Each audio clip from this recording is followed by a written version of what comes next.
12:02।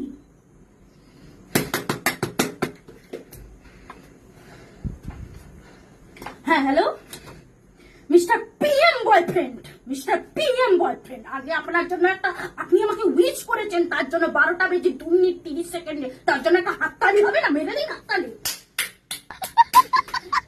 জন্মদিন, বছরে আমি একবার জন্মেছিলাম, তুই একটা দিন 12টায় আমার স্ট্যাটাসটা লাগাতে পারলি না আমার ছবি দিয়ে। 12:02 সেই সময় তোর নেটওয়ার্ক কিছু হয়ে গেল, কেন? আমার জন্মদিনের স্ট্যাটাস রাখা তুই 11:30টা থেকে প্যারাগ্রাফ লেখা স্টার্ট করতে পারলি না? চ্যাট জিপিটি মেরেছিস না? তুই চ্যাট জিপিটি মেরেছিস। আরে আমার জুতাও জন্মদিনের আগে চলে এসেছে, আমার জন্মদিনের 2 মিনিট পরে স্ট্যাটাস লাগিয়েছিস,